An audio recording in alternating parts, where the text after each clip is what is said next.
Good morning, everyone. I told you that last class we would be looking at external factors that affect how much of something we purchase, and we call these determinant of demand.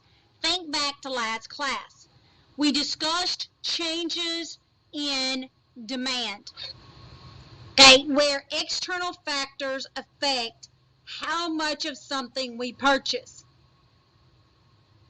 The price does not change. Price remains the same. What changes is how much we purchase.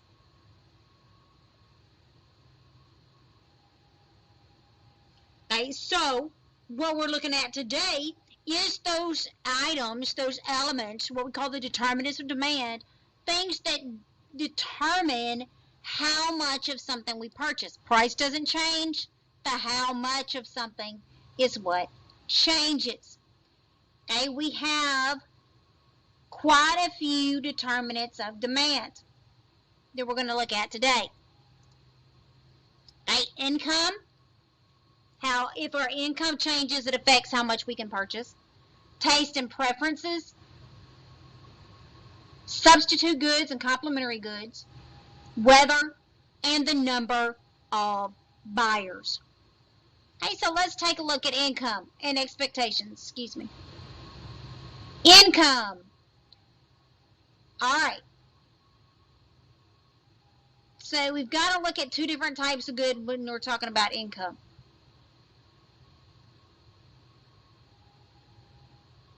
Okay, the difference in inferior goods and normal goods.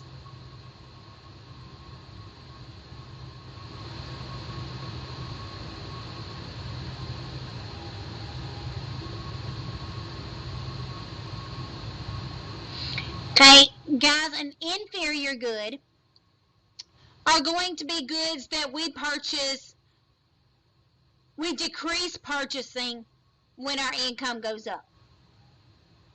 Like the ramen noodles. Okay, if you get a pay raise, how many people are going to continue to buy the ramen noodles? Well, a few will, right? But they're going to say, okay, now I don't necessarily have to eat the ramen noodles. I promise you, I have not eaten a ramen noodle, however you want to say it, since I left college. If I have, it may have been one time. Because quite frankly, they stopped making the ones I liked, so I quit buying them. Not to mention they are extremely bad for you. They're high in carbohydrates, high in calories, and very high in sodium. So I stopped buying the ramen noodles when my income went up. It says an inferior good, our demand for these goods decrease when our income increases. Then again, a normal good, which I promise you I do not buy steak and lobster, that is still not in my income. When my income increased, my demand for certain items increased. So maybe instead of buying everything off-brand, now I would buy some of the name brand items. Okay, so that's the difference between an inferior and normal. Inferior, we stop buying so much of those items when our income goes up. Normal, we increase the amount of those goods that we purchase as our income goes up. Okay, so how does taste and preferences change, fads, trends? How does all of that affect our purchasing? Okay.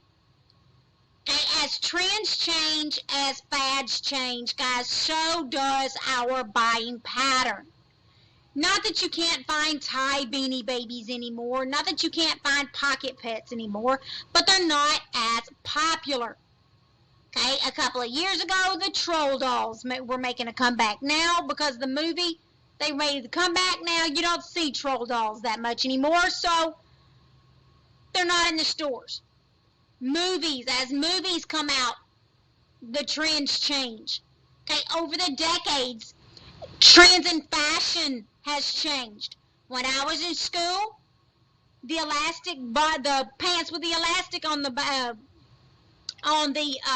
cuff, the ankle cuff wasn't in style. Guess what? They've made a comeback. Okay, so trends and fashions change. They tend to be cyclical, meaning they leave, they come back, they leave, they come back. Fashion changed. Wide bottom legs are now making a comeback. When my dad was younger, they called them bell bottoms. Maybe they weren't quite as big, but they're still making a comeback. Okay, so as trends change, as fashion changes, so does the amount of items that we go to purchase. Okay, the price of substitutes. Substitute goods. Remember, substitutes are goods that you can buy in place of something else. So, assuming that the price of Oscar Mayer goes up, well, I'm going to stop buying the Oscar Mayer, but what am I going to buy? The Hillshire Farm, and my demand for that Hillshire Farm is going to increase. Okay, so the price of the substitute goods changes. Not that one is necessarily better than the other. It just happens to be that the Oscar Mayer went up in price, so I decreased my demand for that, but I increased my demand for the Hillshire Farm. Complementary goods are goods that go together. Somebody give me an example. Yeah, peanut butter and jelly, bagel and cream cheese. If you're my daughter, ketchup and everything, okay, are complementary goods. So, or ranch dressing. Okay, so a complementary good, in this case, if the price of the peanut butter went up, do I buy the jelly? Well, maybe. But assuming in our example here, the only thing we're using the peanut butter and jelly for are peanut butter and jelly sandwiches, which actually doesn't sound too bad about now.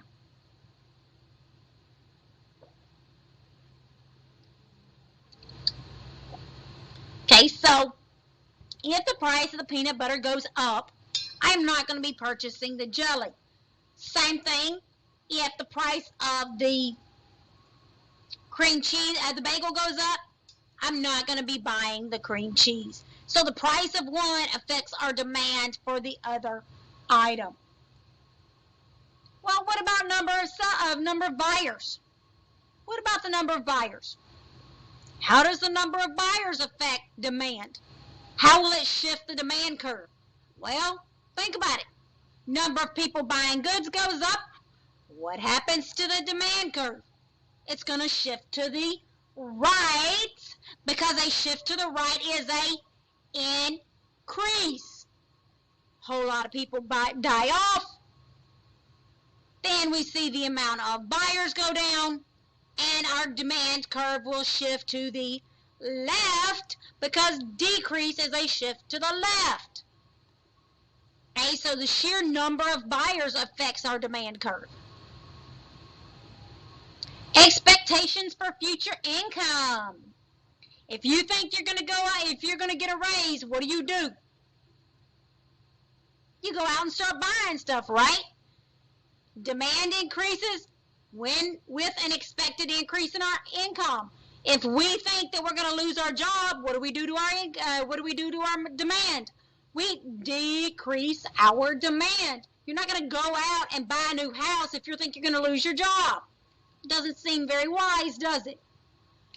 Okay, so just the expectation that we are going to either get a pay raise or decrease in pay affects the demand for product.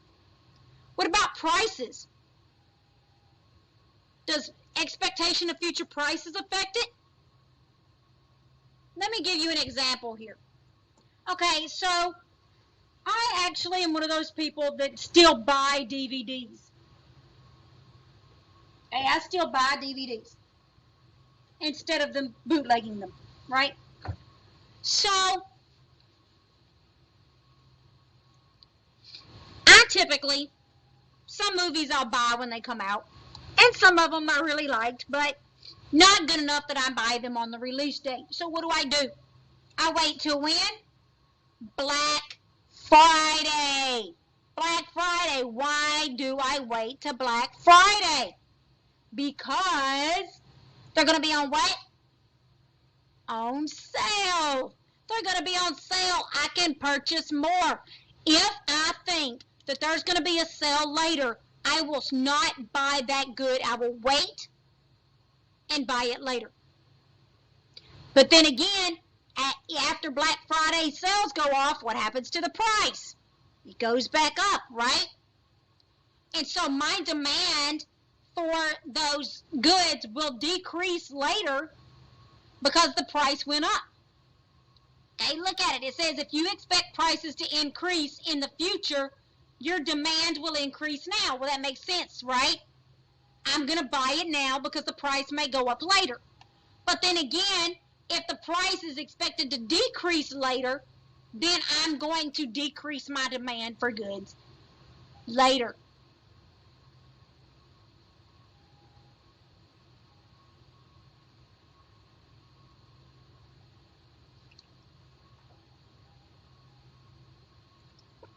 Okay, so expectations of what products will do for you. These are going to be those health trends, right? If you see that something's good for you, that somebody famous starts this new trend, this new fad, then people are going to go out and buy that particular good.